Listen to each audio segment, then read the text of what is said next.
Tentoraz mám pre vás videorecept, ktorý je určený na každodennú rýchlu prípravu, pretože je z kategórie fast food. Teda aby neprišlo k omylu, myslím tým jedlo, ktoré je rýchle nie, pretože išlo z mrazáku do fritézy, ale jedlo, ktorého príprava zaberie minimum času a netreba k nemu takmer žiadne zručnosti, lebo to budú zapekané bagety.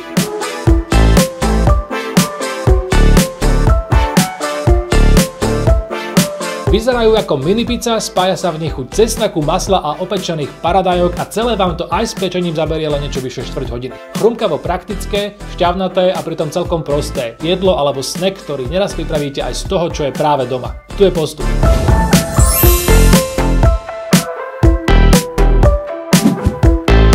Zvoľte bagety rovnomerných tvarov, ktoré aj po prekrojení vytvoria dve približne rovnaké polovice, inak by sa tenšie kúsky spiekli a tie hrubšie zasa nedopiekli. Toto sú 60 cm bagety rozdelené na polovice a ešte raz prerezané, čím vznikli 4 identické kusy. Rúru vopred predhrejeme na 220 stupňov a medzi tým cesnak najemno posekáme a v miske zmiešame so zmäknutým maslom.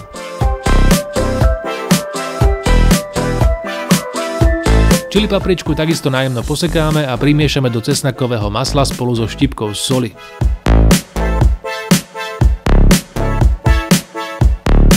Vzniknutú nátierku rozotrieme na zrezaný povrch každej bagety.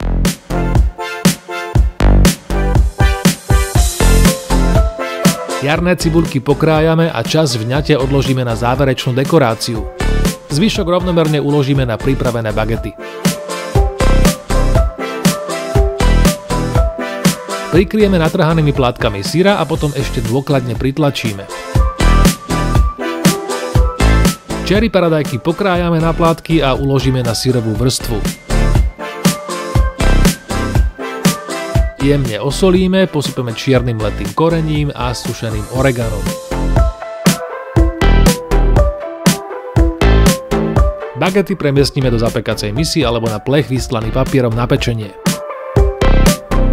Vložíme do vyhriatej rúry a pečieme 12 až 15 minút pri teplote 220 stupňov. V závere pečenia ideálne v grilovacom režime, respektíve zvoľte aspoň pečenie zhora.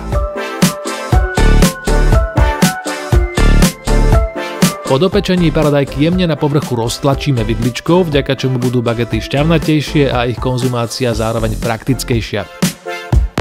Posypeme cibuľkovou vňaťou, pokvapkáme olivovým olejom a necháme aspoň 5 minút postáť. Podávame teplé.